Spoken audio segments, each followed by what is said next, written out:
Olá, tudo bem? Sou Carlos Sanqueta, professor e pesquisador. Sou membro do IPCC, do painel intergovernamental sobre mudanças climáticas, e tenho atuado nas COPs, Conferência das Partes da ONU sobre Mudanças Climáticas.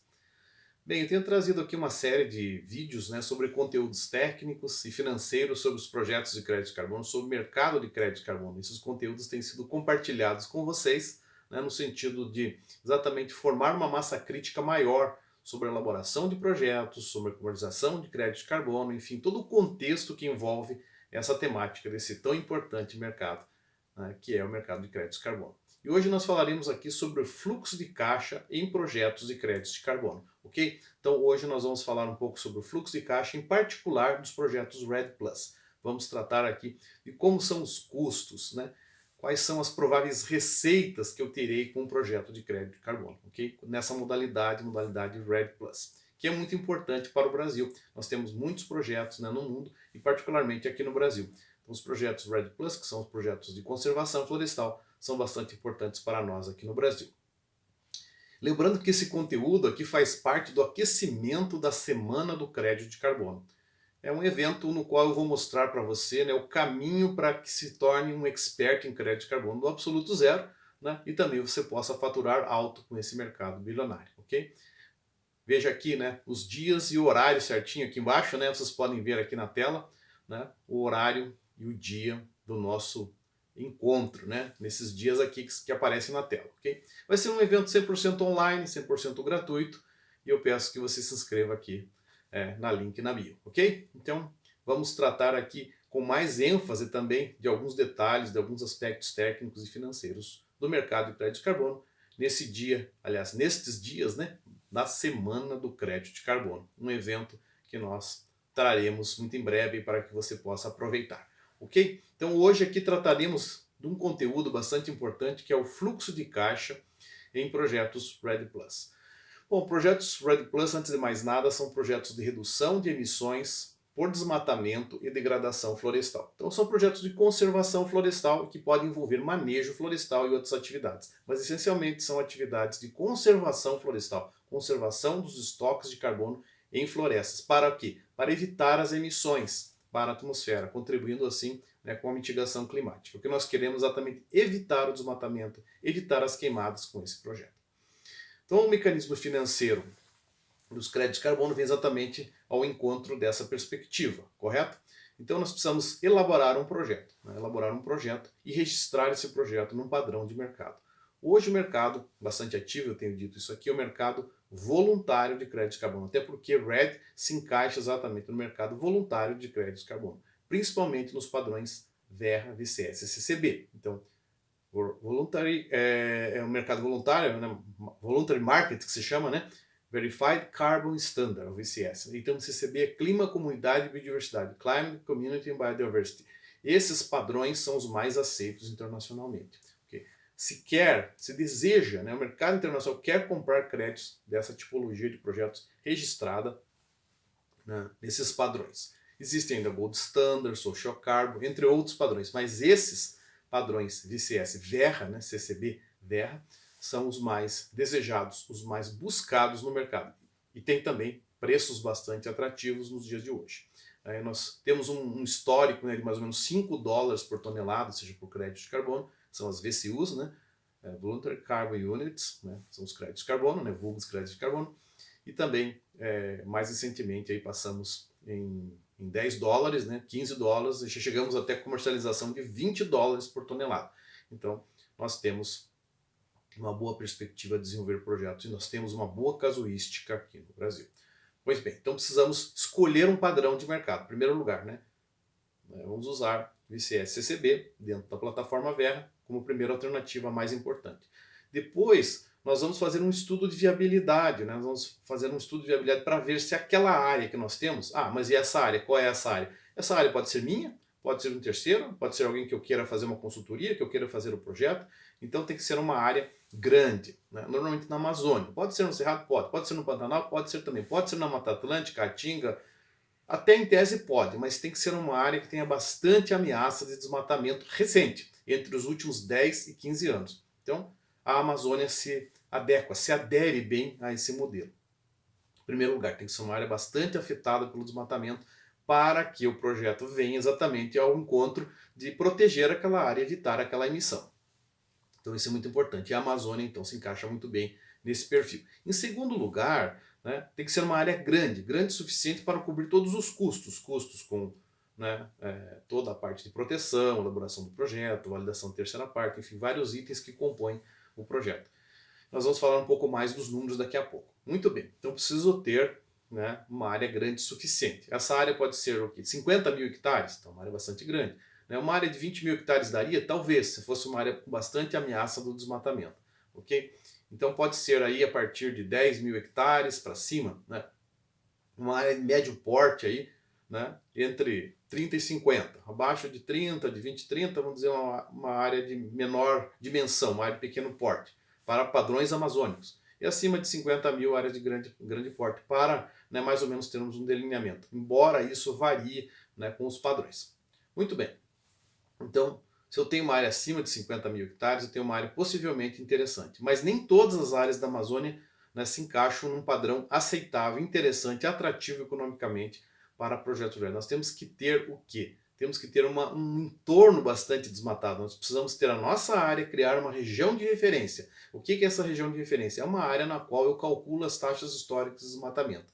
Infelizmente, nós temos aqui no Brasil dados, né, do INPE, do PRODES, Programa de Desmatamento, né, de Monitoramento do Desmatamento na Amazônia. Nós temos aí um histórico já de bastante tempo, né, com uma reputada, né, informação do ponto de vista desses históricos de desmatamento. Nós podemos pegar os últimos 15 anos, calcular as taxas históricas de desmatamento, projetar essas taxas históricas de desmatamento normalmente para 30 anos no nosso projeto. Nós precisamos ter uma área grande o suficiente, com bastante desmatamento, criar uma região de referência para analisar essas taxas históricas de desmatamento, e essa taxa histórica de desmatamento vai nos dar, né, uma avaliação, né, um rumo para que nós projetemos as nossas taxas históricas de desmatamento, as nossas taxas futuras de desmatamento, né, para 30 anos. Né? Então, nosso projeto será de 30 anos normalmente, né, com renovações a cada 6 anos, né, renovações verificando a chamada linha de base. A linha de base é a taxa histórica de desmatamento. O que eu quero fazer com o meu projeto é não ter o desmatamento, evitar esse desmatamento. Por isso também esses projetos se chamam de desmatamento evitado. Okay? Avoided deforestation em inglês. Muito bem, os projetos REDD têm esse propósito. Então nós precisamos ter uma área grande o suficiente, com desmatamento em volta, criar uma região de referência, e isso se chama a aplicação da metodologia AUD, Avoided Unplanned Deforestation. Ou seja, você não tem um desmatamento que você queira fazer, mas acontece no entorno e pode acontecer até na sua área. E você quer evitar isso e você vai ser beneficiado pelos créditos de carbono por tal atividade, por tal atitude. Okay? Então a área está desmatada em volta e você não quer desmatar, então você tem esse histórico e você vai projetar que isso poderia acontecer na sua área e essa é uma opção mais provável. Então, né, seria a linha de base, você não vai fazer isso, você quer fazer o seu projeto. Então você tem dois cenários, o cenário da linha de base, que é a taxa histórica de desmatamento que ocorre na região, e o histórico, né, vai ser comparado com a sua ação, que é o não desmatamento, ou seja, o cenário com o projeto. Você tem o cenário linha de base e o cenário com o projeto. Você vai comparar os dois e ver quanto isso dá em termos de crédito de carbono. Ok? Vai dar lá, né, uma quantidade X. Quanto que dá mais ou menos? Olha, de 1 até 3, 4, 5 pode dar, né, toneladas de CO2, o crédito de carbono por hectare ano. Varia muito com a área. Uma média de 1, 2 aí é bastante comum na Amazônia. Então digamos que sejam 2 toneladas. Tá? Vamos supor que sejam 2 toneladas. Você tem uma área de 50 mil hectares, você tem crédito de carbono da ordem de 100 mil hectares. Mas antes você tem que calcular um buffer, né, que é um cinturão, digamos assim, que você vai guardar 20% mais ou menos, né, como uma reserva técnica, um seguro, uma caução. Então, vamos dizer que deu 80 mil créditos por ano, tá, durante 30 anos. Né, é isso. Mas, né, fazendo um cálculo outro, vamos dizer que dá 100 mil, para ficar mais fácil a conta. 100 mil durante 30 anos vai dar o quê? 100 mil vezes 30 dá 3 milhões. 3 milhões de créditos de carbono. Okay? 3 milhões de créditos de carbono vai dar durante 30 anos. A 10 dólares, né, você vai ter 30 milhões de dólares durante 30 anos. Essa é a receita, o que você vai projetar ano a ano, digamos que seja 100 mil fixo. Nem sempre é assim, né, tão linear assim, não precisa ser calculado certinho isso. Mas se fosse 100 mil todo ano, daria, né, por volta aí de 1 milhão, né, de dólares por ano durante 30 anos, 30 milhões. Okay? Muito bem, já tenho o meu fluxo de caixa no que diz respeito às receitas. Né? Agora, quais são os custos? Normalmente no primeiro ano, né, nós temos custos bastante elevados. Nós vamos ver esses custos já já, ok? Vamos lembrar aqui sempre, né, que nós temos todos esses aspectos relacionados aqui ao mercado de carbono, os projetos de crédito de carbono, envolvidos aí na nossa discussão, na nossa Semana do Crédito de Carbono. Então esse conteúdo que faz parte do aquecimento da Semana do Crédito de Carbono, que é um evento no qual eu vou te mostrar aí o caminho para você se tornar um expert em crédito de carbono do absoluto zero, né?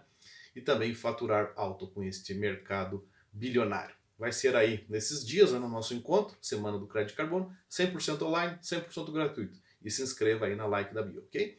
Muito bem. Então, voltando aqui, quais são os custos, né? Os custos relacionados a um projeto RED. Muito bem, RED Plus, né? Que tem o RED Plus. Mas hoje em dia, RED Plus porque pode envolver conservação, manejo florestal, outras atividades para, né, inclusive, aumento dos estoques de carbono na nossa floresta. Muito bem. Então, o RED é o RED Plus melhorado, digamos assim, que envolve outras atividades, né? O RED mais puro, sem o plus, significa só conservar a área, né? Só conservar já é bastante, mas conservar a área, manter os estoques de carbono, ter permanência, eventualmente aumentar os estoques de carbono, poder ter manejo florestal. Então você tem o RED Plus. Então é isso. Bom, na sequência então nós temos aí os custos, que analisar os custos. E quais são esses custos, né? Nos primeiros anos, principalmente no primeiro ano, né, no ano zero, por assim dizer, né, ainda nós nem tivemos o projeto, nem geramos crédito de carbono, nós temos que elaborar o nosso PD, Project Description, né? Temos que abrir uma conta na Verra, nós vamos pagar já $500, então é o primeiro custo. Depois nós vamos fazer um estudo de viabilidade, é sempre importante, eu sempre digo, fazer um estudo de viabilidade para ver se a área tem tamanho suficiente, gera crédito suficientemente, né? Tem bastante desmatamento, a taxa histórica é importante, é relevante, sim ou não, né? E ver todos os aspectos relacionados ao projeto, fazendo um fluxo de caixa, fazendo uma análise econômica. Então nós estamos exatamente aqui tratando desse fluxo de caixa. Ok, aí nós vamos ter esse estudo de viabilidade, vamos dizer que custe lá $3.000, né, para fazer. Ok, vamos colocar tudo em dólar aqui, porque depois nós podemos só multiplicar aí por 5 mais ou menos para ter em reais, né? Ok, então vamos fazer o estudo de viabilidade. Isso não é obrigatório, mas é bom fazer, né? O registro na plataforma Verra é obrigatório. Sem o registro, sem abertura de conta, você não consegue, né, registrar o seu projeto. Depois você vai elaborar o seu PD, né, Project Description. Isso vai ter um custo aí que pode ser 30 mil, 20 mil dólares, 50 mil, depende da complexidade e do tamanho do projeto. Normalmente precede a elaboração do PD alguns estudos básicos, como o inventário florestal da área. Normalmente aí nós temos aí, né, que fazer um inventário, isso custa bastante dinheiro. Então pode custar aí 50, 100 mil dólares, né, para você fazer um inventário, né, dependendo do tamanho da área, da complexidade da área, da distância da área, né, de acessos e assim por diante. Tem que cotar, tem que fazer um levantamento, obter propostas, né. Depois nós temos também que fazer um diagnóstico social, socioeconômico, socioambiental na região, né? Então isso vai custar lá mais 10, 12, 15 mil dólares. Depois temos que fazer também um inventário de biodiversidade da fauna, né? Todas as questões relacionadas à biodiversidade. Então isso vai custar mais 10, 12, 15 mil dólares também, no primeiro ano. Então, esses são os principais custos. Depois nós temos a elaboração do PD, como já disse, né? Também um custo importante. E a validação. Depois que eu fiz o projeto, eu posso colocar lá na plataforma Verra, né, em estágio de desenvolvimento, né, under development. Né, então eu vou colocar lá, vai começar a aparecer o projeto para que as pessoas, os interessados em comprar esses créditos, possam, né, buscar informações, etc. Ok, daí nós vamos fazer a validação. Vamos contratar uma entidade chamada VVB, Validation Verification Body, que vai ter lá o seu custo. Nós temos que fazer uma cotação também. Pode custar 30 mil, 50 mil, 100 mil dólares, depende do tamanho do projeto, né, e da complexidade, né? Então, áreas muito inacessíveis, áreas difíceis, né, que só tem acesso fluvial, bastante longe, não tem nada em volta, né? Às vezes até alugar um avião, né, para sobrevoar a área, etc. Depois nós temos aí, no primeiro ano, a possibilidade de gerar créditos de carbono já no primeiro ano, fazendo uma validação, uma verificação com backdating, ou seja, com 4, 5 anos para trás. Então eu posso ter uma receita, mas eu tenho que investir primeiro em fazer essa validação e verificação. Porque isso vai custar esses valores que eu mencionei aqui para vocês. Depois eu vou ter impostos, né? Eu vou ter impostos sobre a receita, né? Também mais ou menos 20%.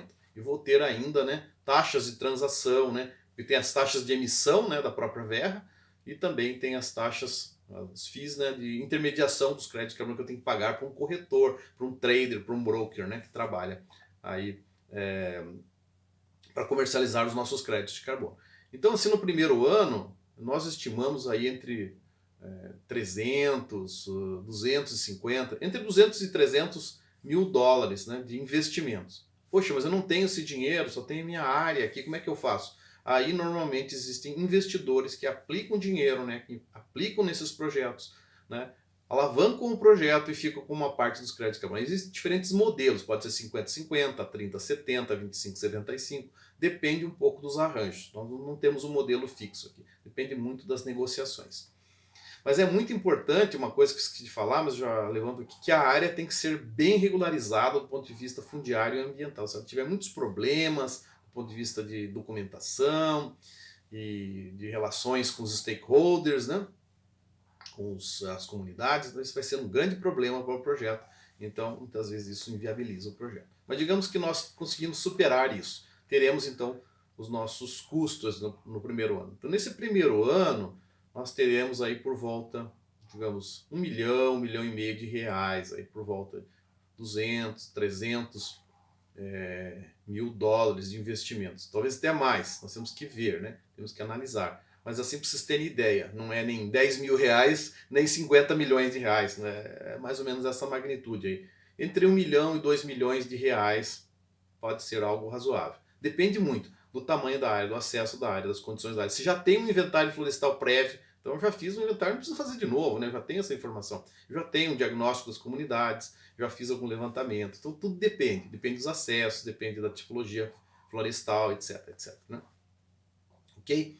Então eu vou ter, né, que fazer esses estudos, fazer essas análises, fazer esses investimentos. Aí por volta, né, disso, 250 a 300 mil dólares no primeiro ano, talvez um pouco mais.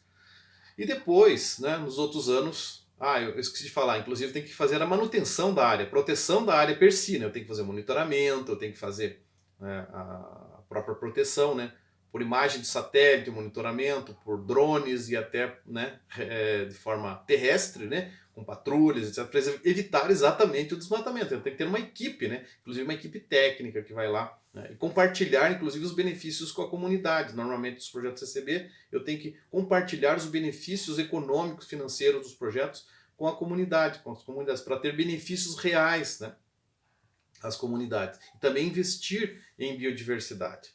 Né? Então, essas são as pegadas. Isso valoriza os créditos de carbono, que passam de 10 para 12, 15, 18, 20 dólares por tonelada. Então, eu invisto mais na comunidade, mais na biodiversidade, para ter mais receita.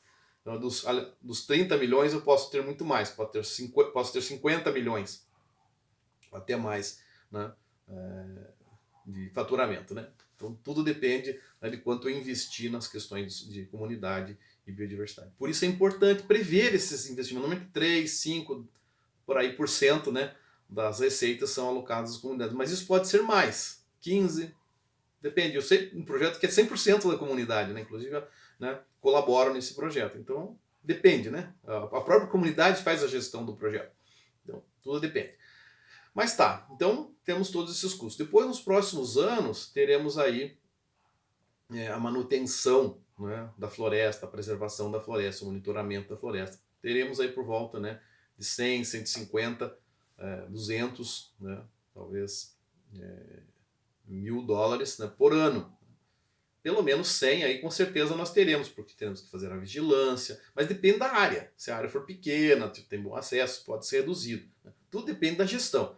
Mas nós teremos custos todos os anos, inclusive com as verificações anuais. Temos que chamar novamente a VVB, fazer verificação, certificação, e eu tenho que pagar. Não vai ser pouco, né? Normalmente aí vai ser um valor de 50 mil dólares, 40 mil dólares ou até mais. Tudo depende, como eu já disse. Né? Então teremos custos. Estima-se aí que os projetos tenham custos da ordem de 10 milhões, né, de dólares ao longo de 30 anos, mas isso varia também. Né? Então tem uma receita de 30, pelo menos, e investimentos, custos da ordem de 10. Então, portanto, é bastante atrativo. Projetos RED normalmente são bem atrativos do ponto de vista econômico, financeiro, mas tem que fazer toda uma engenharia econômica, um fluxo de caixa bem feito. Né? Então é importante, né, que você se capacite, que você possa fazer isso, né? porque isso gera muitas oportunidades, né? Então, nós queremos sempre trazer aqui conhecimento, né? Lembrando que este conteúdo, faz parte do aquecimento da semana do crédito de carbono, né? Que é um evento que nós estamos organizando, no qual eu vou mostrar o caminho para você se tornar um expert em crédito de carbono do absoluto zero e faturar alto nesse mercado bilionário. Já é um mercado bilionário, né? Talvez até trilionário no mundo, né?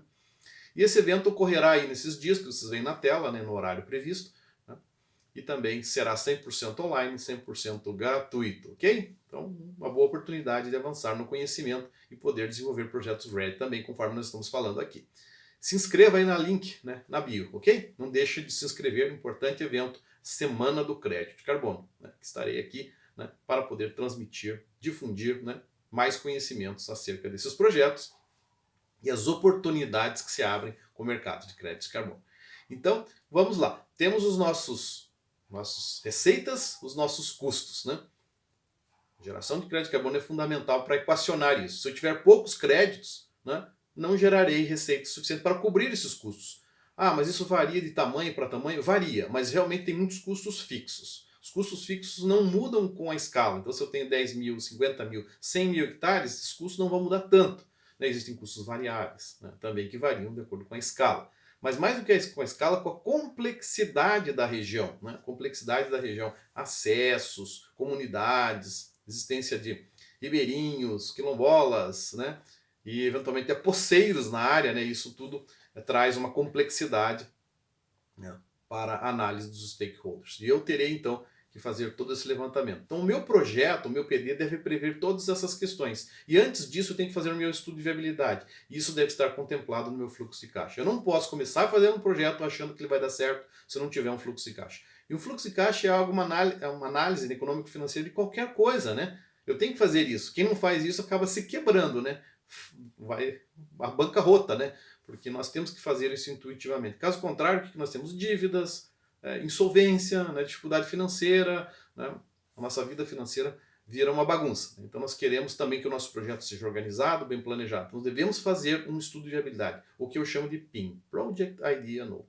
Todos os parâmetros técnicos, todos os parâmetros econômicos, vamos projetar tudo isso, vamos analisar tudo isso, vamos fazer o nosso business plan, vamos fazer o nosso projeto dar certo, ok? Ah, não tenho dinheiro para investir nesse projeto. Vai buscar, né? Tem investidores interessados.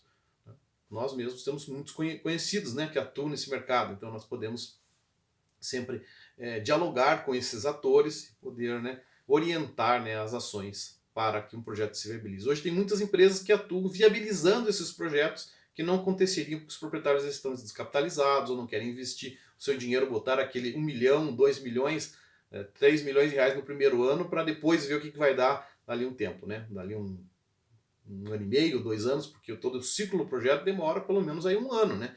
Você começa a gerar créditos dali, né, um tempo razoável. Você não começa já no primeiro mês gerando crédito de carbono. Você tem que primeiro investir para depois gerar crédito de carbono. Então o teu fluxo de caixa deve ser previsto, tua análise econômica deve ser feita, tua taxa interna de retorno, seu valor presente líquido do seu projeto, análise econômica e financeira do projeto é muito importante, deve ser feita. Então esses conhecimentos, né, devem ser aplicados ao projeto RED, ao meu fluxo de caixa, ao meu PIN. E também depois, subsequentemente, para a gestão do projeto. Portanto, conhecimento faz a grande diferença.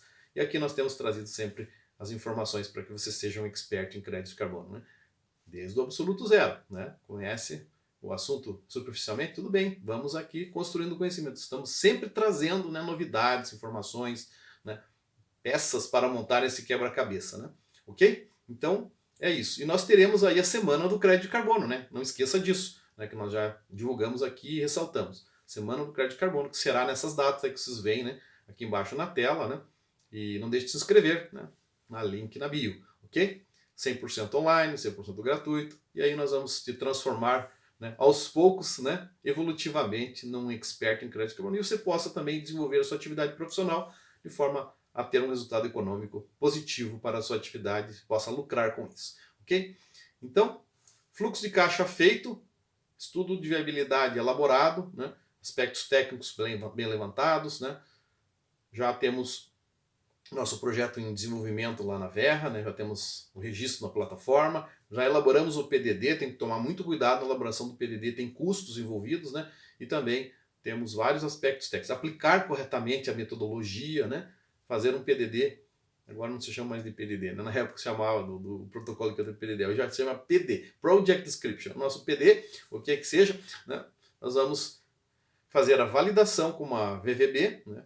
Uma entidade que nós vamos escolher, tem alguns que atuam aqui no Brasil, tem várias aí, né? Não vou citar nomes aqui para não fazer, né, apologia ou, né, propaganda de uma ou outra dessas empresas, que são empresas privadas que desenvolvem a sua atividade, né? E tem técnicos e capacidades para fazer isso. O projeto validado ele pode ser verificado já no primeiro ano, na primeira validação, verificação. Com backdating, nós podemos gerar créditos de carbono e vender esses créditos dali 1 ano e meio, né, talvez 2 anos, ok? Gerando ali já na primeira safra. Essas safras são chamadas de vintages, né? Alguns colegas chamam de vintage, eu prefiro chamar de vintage, que é o nome certo, né? Vintages. São, quanto mais recentes as safras, mais frescas forem essas, melhores são os preços, ok? Então também eu tenho que considerar os preços, né? No meu fluxo de caixa eu tenho que considerar os preços. Normalmente a gente coloca aí, né, uma referência de 10, 12, 15 dólares para os créditos de vintages bastante recentes. Mas isso tudo depende do mercado, nós temos que acompanhar as flutuações do mercado. Não adianta eu querer vender por 15 se o mercado está pagando 10. Então tudo isso deve ser considerado, ok? Depende da região, depende da metodologia, depende do ID do projeto, uma série de fatores relacionados aí, né, que o mercado vai analisar e vai dizer, vai fazer uma proposta, né, uma intenção de compra, né, uma letter of intent, uma carta de intenção de compra de créditos de carbono, ok? Mas, enfim, o fluxo de caixa nos mostra, né, a viabilidade do projeto. E nós vamos elaborar todo esse fluxo, registrar nosso projeto e manter o nosso projeto por 30 anos. Então veja só, você vai ter uma receita boa, por um bom período de tempo, por um projeto que deu certo, né? E isso tudo depende aqui de uma análise inicial muito bem feita e do fluxo de caixa que foi elaborado, né? E que nós explicamos aqui as principais características, né? Então é importante, siga se capacitando, né? Se torne aí um expert em crédito de carbono, né? Do absoluto zero, aos poucos, né? Devagar e sempre, né? E também nós vamos aqui sempre dar as tintas para que você se torne, né, esse expert. E também possa faturar alto nesse mercado, né, bilionário, até trilionário, né? Nós teremos a nossa Semana do Crédito de Carbono, lembra disso, né? Não esqueça, como última mensagem aqui, Semana do Crédito de Carbono, né? Vai ser aí nesses dias, né? Nós já contamos para vocês, né? Também nesse horário, 100% online, 100% gratuito, né? E eu peço que você se inscreva na link da bio, ok? Então não esqueça de fazer sempre quando estiver, né, com a oportunidade de fazer um projeto de crédito de carbono na modalidade Red Plus, fazer, né, antes de mais nada, um bom estudo, né, de viabilidade técnica e financeira, técnica e econômica, ok?